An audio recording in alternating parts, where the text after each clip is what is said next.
Hey everyone, Tony Winston here, Jazz Piano College. Going to cover the song In the Wee Small Hours of the Morning. Of course, it was a big hit by Frank Sinatra. But I listened to the recording by Monty Alexander, who's one of my favorite piano players. And I got the chart here. It's down in the description and up over my head. So here we go. C major 7th. This is just a perfect open voicing, because if it's closed, we take out one note, stick it up here, it happens to be the melody note. Now it's an open voicing and it will sound better. And Monty, I love Monty's playing, but so many times, and Keith Jarrett did this also in a recent video I put up, they kind of simplify the chord arrangement.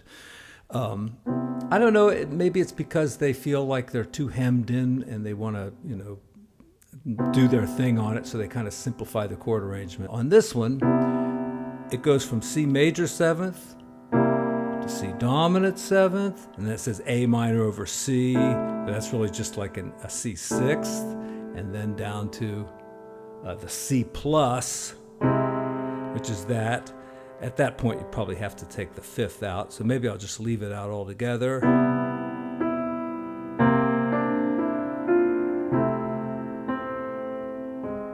And, Monty does not follow that. And it's a beautiful little moving line there, which I think is important to the song. So, if I was doing an arrangement, I'd leave it in, but I'd trade my skills for Monty's any day of the week.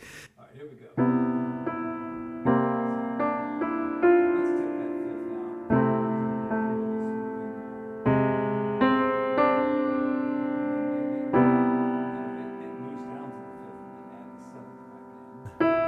Come up this way, D minor. Now it's so tiny.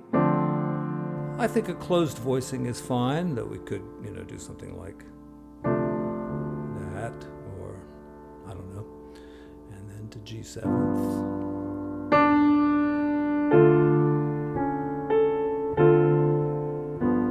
So I reharmonized it there. Actually, Monty did, but I just copied him,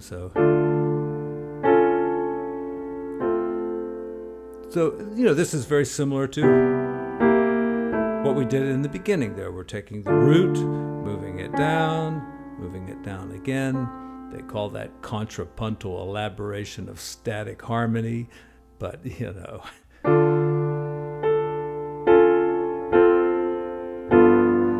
Yeah, so maybe, the first beat, then the second beat, third beat, and fourth beat for the G7th. And Monty just does an E minor, but minor 7 flat 5 is nice too. We can leave that G out because we got it up here. And once again, here is probably even a better place for the minor 7 flat 5. Though the chart says this way. And this is a Berklee College of Music chord formula for when you have really any type of a chord with the root on top. The formula would be 1 7 3 5 1. And if it was like a minor 7 flat 5, you would adjust it to that. If it was like a dominant chord, it would be this. If it was a major 7th, it would be this. So the same formula works for any type of chord if you have the root on top. So 1 7 3 5 1, and let's flat the 5 on it. That just sounds better. And there's the formula again for a dominant 7th chord with the 5th on top.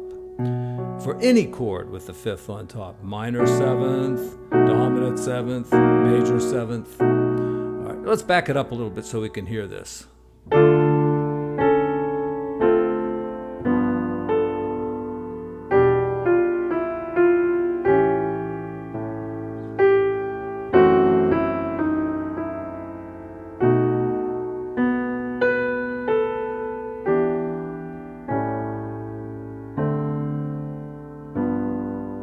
So that's 3 6 2 5 1. 3 6 2 5.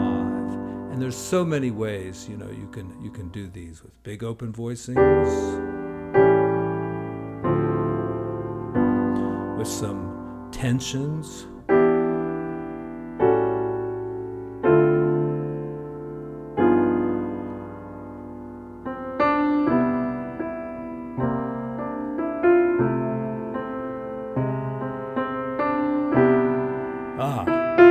Melody changes there. And a good way to do this is 2-5-1 going to F, which is kind of indicated there. They've got a C9, that's C7, but you can do a 2 chord before it.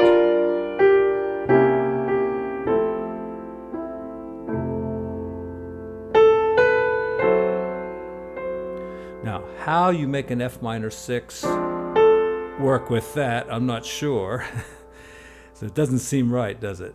And Monty has a reharm there that I'll cover in just a second. So let's try the D minor and the diminished. So,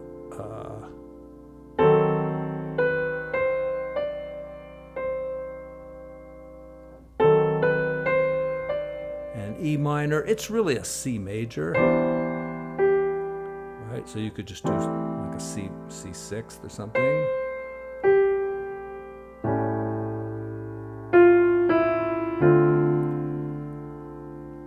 Here's a good spot for some drop 2. So there's my chord, and there it is with the melody doubled, and then I take out this note and stick it down here, and then I can also get rid of the doubled note, and then right, that's the same chord, it's just going down like this, which also sounds good. And now this is not exactly what they have. They have this chord, but a nice chord there is like a B flat with an A flat in the bass, or what I do just a second ago, like an F minor 6th. And down here at the bottom of the chart, I see a few reharmonizations here. So here's what Monty does. He simplifies it. And he's in the key of D, but I'll do what he did in the key of C. So major 7th, and then another major 7th.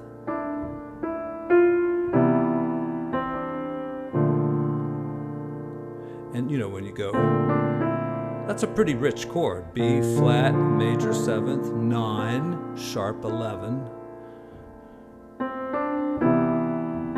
It does that a few times. And goes to an A minor here.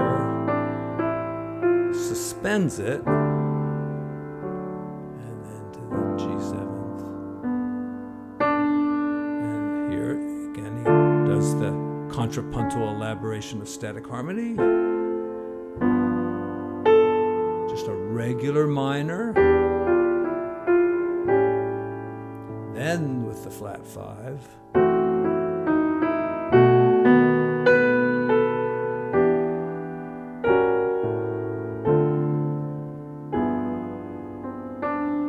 And here, substitutes, and instead of C, it just goes to the B flat, plays a dominant 7th. Not quite sure what reharmonization rule that follows, but it sounds good. On to minor. And here's kind of a very rich chord. I don't know what it is. And then he suspends the G. Goes to the G minor and a C7th.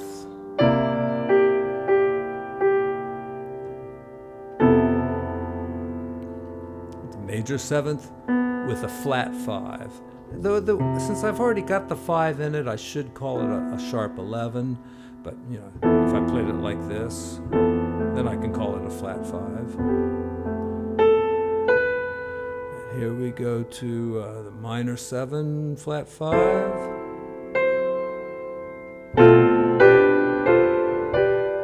So this is an altered dominant.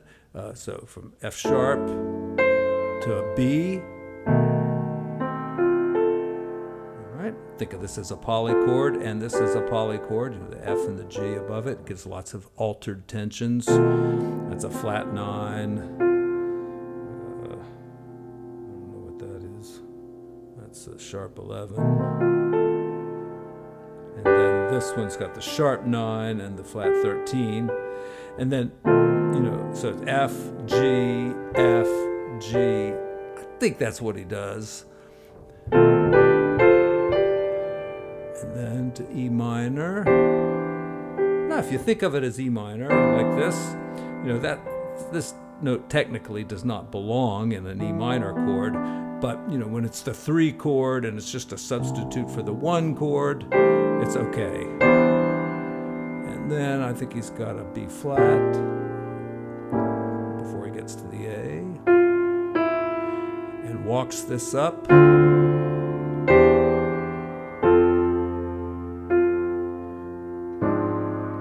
Once again, with that kind of unique chord. I think this is a chord that really should have a chord symbol, you know, specifically dedicated to this chord, but we usually write it as some kind of a slash chord or something.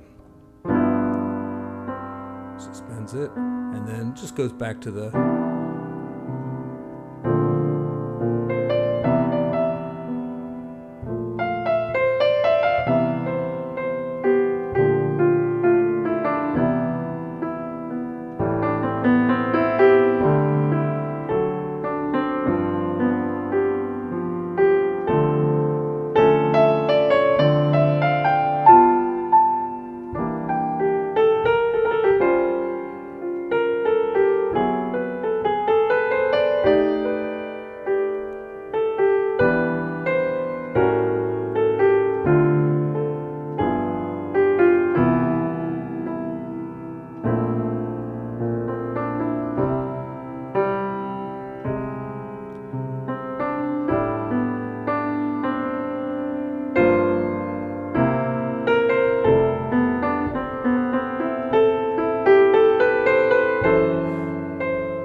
yeah, in the intro he does something like a